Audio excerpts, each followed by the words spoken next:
आज के इस कार्यक्रम में मंच पर उपस्थित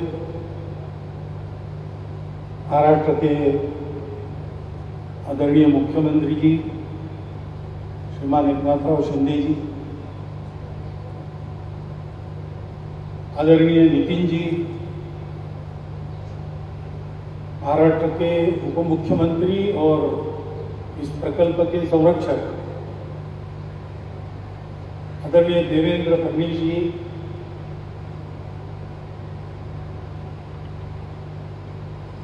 इस संस्था के अध्यक्ष एडवोकेट सुनील मनोहर जी, श्रीमान शैलेश जोगलेकर जी, डॉक्टर पाठक जी और इस सारे प्रकल्प के खड़े करने में लगे सभी मंचस्थ उपस्थित मान्यवर, उपस्थित नागरिक सज्जन, माता भगिनी,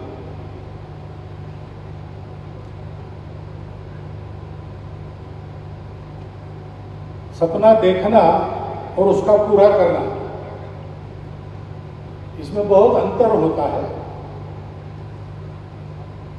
संकल्प पक्का है तो कभी न कभी होता है,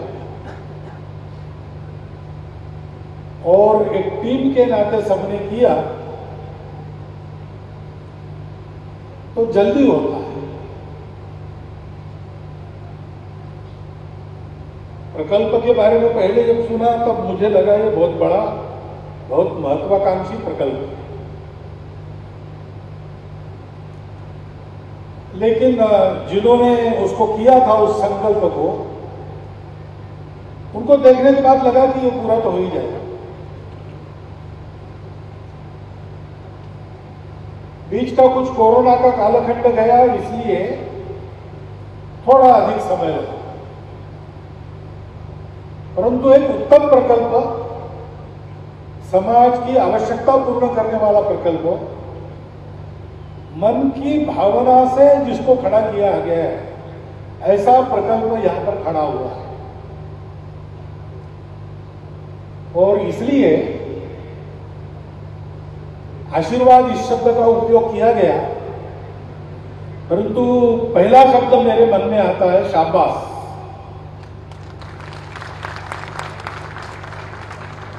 संघ के स्वयंसेवक कुछ ऐसा जब काम करते हैं, मिलकर करते हैं, उत्तम करते हैं, तो बहुत अच्छा लगता है। कैसा अच्छा लगता है वो संघ के स्वयंसेवक ही जाने। पटना में था तब वहां पर एक विमान गिर गया, बस्ती में ही आके। कुछ साल पहले की घटना याद आती होगी आप लोगों को। तो सीधा प्रभात शाखाओं को विकिरण देकर सबसे पहले वहां स्वयंसेवक पहुंचे। उन्होंने वहां सारी मदद की और इतना अच्छा काम किया कि बाद में शरद यादव जी मंत्री थे उस समय, नागरिक उड्डयन मंत्री, वो आए तुरंत और वो ब्लैक बॉक्स की खोज चल रही थी। वहां मिलिट्री के लोगों को उन्होंने बताया कि वो जो हाफ पैंट पहन के आने वाले लोग हैं ना, उनको आप आने दो, क्योंकि उनके आने से ब्लैक बॉक्स जल्दी मिलेगा। तो ये सुनकर और उन्होंने जो काम किया उसको देखकर, मैं वहां था उस समय, तो मुझे बहुत कृतज्ञता का अनुभव हुआ। ऐसा ही आज मुझे लग रहा है, क्योंकि ये कहा गया कि इस प्रकल्प के पीछे संघ खड़ा है, लेकिन संघ खड़ा क्या है, करने वाले संघ होकर काम करते हैं, तो अपने आप संघ उसके पीछे खड़ा होता है। और स्वयंसेवक के टीम वर्क का एक उत्तम उदाहरण इस नाते मैं इसको देखता हूं। इस प्रकल्प को डॉक्टर आबाजी थत्ते का भी नाम दिया गया है और उनका एक रेखा चित्र भी अंदर लगाया गया। अब कोई अच्छा नाम अपने भावनिक संबंधों के कारण अथवा उस व्यक्ति के अपने गुणों के कारण अथवा प्रसिद्धि के कारण ऐसा देने की पद्धति तो है ही, परंतु जिनका नाम दिया उनके वृत्ति का पूरा प्रतिबिंब ऐसे प्रकल्प में मिलता है। ऐसे उदाहरण थोड़े होते हैं। अपना ये प्रकल्प आबाजी थत्ते का केवल नाम नहीं लगाता, उनके वृत्ति का परिचय अपने प्रत्येक क्रियाकलाप में देता है। तो डॉक्टर आबाजी थत्ते यद्यपि डॉक्टर थे, प्रैक्टिस की नहीं, वो प्रचार के ही रहे।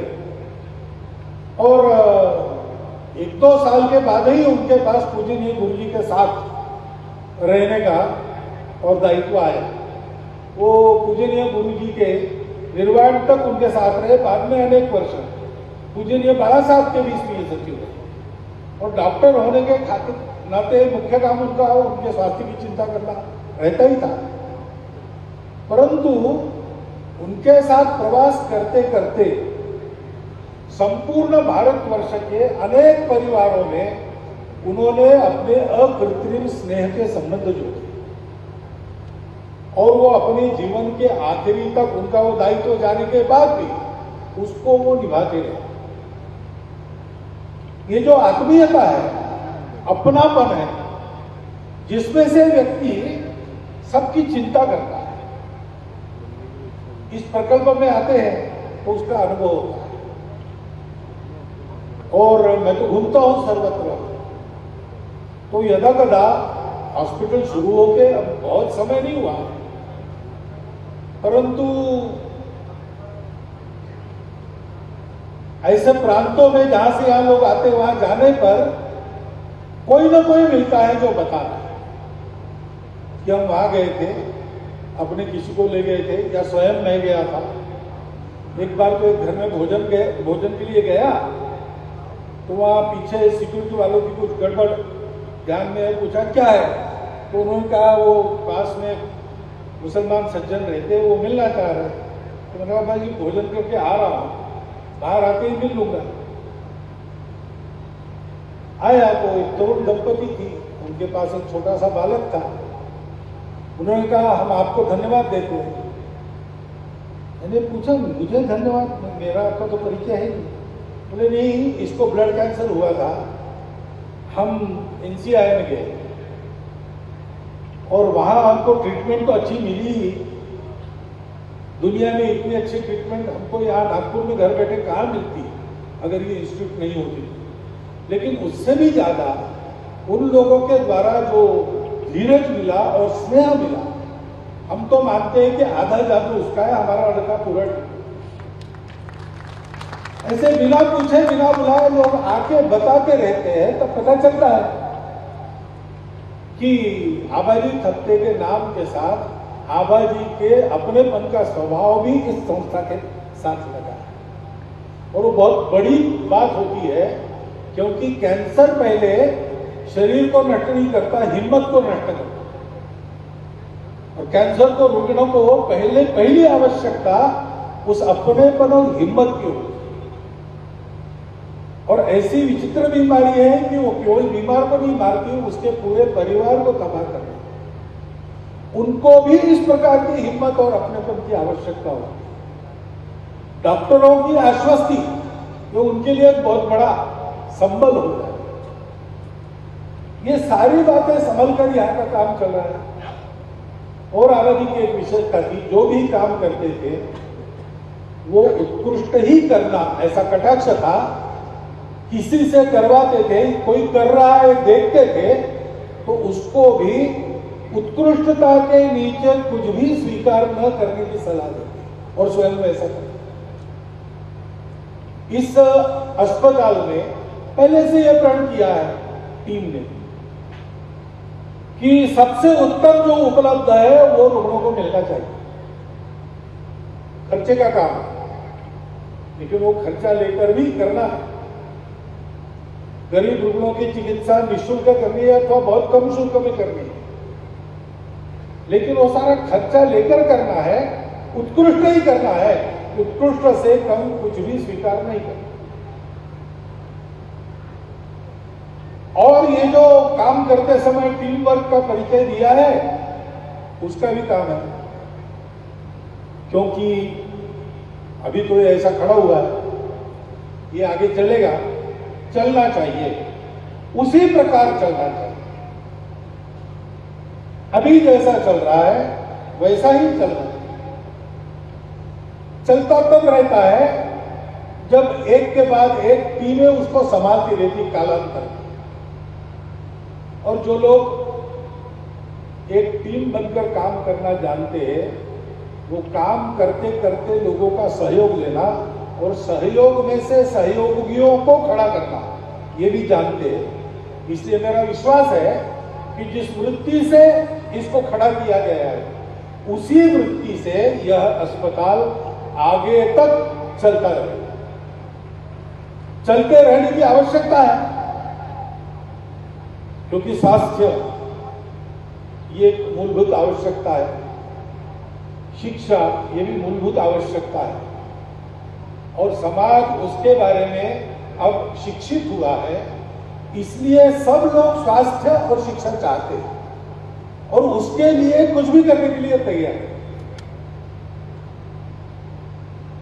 अब स्वास्थ्य और शिक्षा के लिए जो करना है वो शासन प्रशासन तो कर रहा है, परंतु अकेले उनके करने से ये गोवर्धन उठाया नहीं जाएगा, क्योंकि ये सबकी आवश्यकता है। 148 करोड़ के समाज की आवश्यकता है, और इसलिए समाज की ओर से प्रयास खड़े होने चाहिए, जैसे ये एनसीआई खड़ा हुआ। वो प्रयास खड़े करते समय आवश्यकता जिनकी है, जिनके लिए प्रकल्प है, उनको ध्यान में रखकर सारी बातें होनी चाहिए। जैसा इस बिल्डिंग के कंस्ट्रक्शन से लेकर तो यहां चलने वाले उपचार तक सब बातों में ध्यान में है, और इसमें सबका सहयोग भी चाहिए। वो हमारा जिम्मा है। यह प्रकल्प बहुत परिश्रम करके, बहुत साहस करके, उत्तम टीम वर्क को करते हुए परिणाम तक लाया गया है और आगे भी चलेगा। इस प्रकार का बीजारोपण यहां पर हुआ।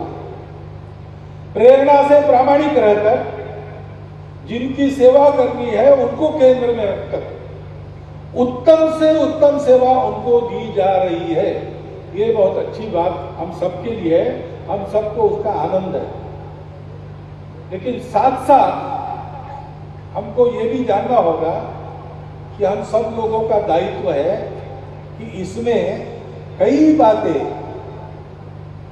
हमको भी करनी पड़ेगी, हमको भी करनी पड़ेगी। यहां तो प्रयत्न हो रहा है, अभी बात चल रही थी कि और रेट्स कैसे कम किए जा सकते, वो तो प्रयास होगा ही, परंतु आखिर उपचार की जितनी कीमत है वो खर्चा होगा ही, उसको कोई टाल नहीं सकता। तो जिनकी क्षमता नहीं है उनको निःशुल्क चिकित्सा देना, कम खर्चे में उनका काम करना, इसके लिए कुछ अधिक धन की आवश्यकता रहेगी। कौन देगा? समाज देगा। एक बार हॉस्पिटल खड़ा कर दिया तो इस टीम का काम समाप्त नहीं होता, वो चलते रहना चाहिए, ऐसी उनको व्यवस्था करनी पड़ेगी। वैसे एक बार हम सब लोगों ने हाथ लगाकर इस हॉस्पिटल को खड़ा कर दिया, जिन जिन के हाथ लगे हैं उनके भी, और अभी तक जिनके नहीं लगे उनके भी, उनको ये सोचना चाहिए कि इसको चलता रखने के लिए भी आगे अपने हाथ लगते रहे। जो धन की मदद कर सकते हैं वो धन की मदद करें, जो प्रत्यक्ष समय दे सकते हो प्रत्यक्ष समय दे।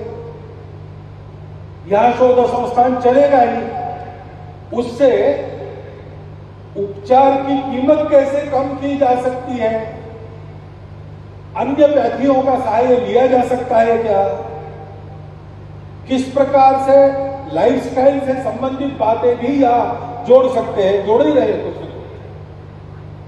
ऐसा विचार किया जाएगा, और प्रत्यक्ष शोध करके भी चिकित्सा का व्यय कम करने पर भी संशोधन होगा। परंतु इस सारे प्रयास में हमको सतत चलना है, सबको सतत सहयोगी बनकर चलना है। कुछ लोगों की टीम ने किया तो कितना बड़ा खड़ा हो गया, ये हम देख रहे हैं। हम सब लोग अगर इसकी टीम बन जाए तो बहुत आसानी से समाज में जो कैंसर एक संकट लगता है, समस्या लगता है, कैंसर संकट और समस्या तो रहेगा ही, परंतु उस संकट का पूर्ण प्रतिकार कर सकते हैं। और संकट आता है तो उसको उल्टा भी सकते हैं, और इसलिए उसको डरने की आवश्यकता नहीं, हिम्मत हारने की आवश्यकता नहीं। अड़े रहेंगे, खड़े रहेंगे, लड़ते रहेंगे तो विजयी होंगे। ये विश्वास सामान्य समाज में और कैंसर के रुग्णों और उनके परिवारों में भी खड़ा होने में देर नहीं लगेगी। वो होना यानी कैंसर नाम की बीमारी का सफल प्रतिकार है, उसके लिए इंस्टीट्यूट खड़ी हो गई है। इस काम में हमको भी सहयोगी बनकर सतत जागरूक रहकर जब जहां जो आवश्यकता है तब वो उत्तम प्रकार से पूरी हो सके, ऐसा रहना है। ये एक स्मरण में आपको दिलाता हूं। और आज इस संस्था का काम तो पहले से शुरू हो गया है, लेकिन इसके पूरे स्वरूप का आज औपचारिक लोकार्पण हो गया, ऐसी घोषणा मैं करता हूं। और आप सबके तरफ से और मेरे व्यक्तिगत भी धन्यवाद भी देता हूं, आशीर्वाद भी देता हूं और शाबाश भी कहता हूं, और मेरी 4 शब्द समाप्त।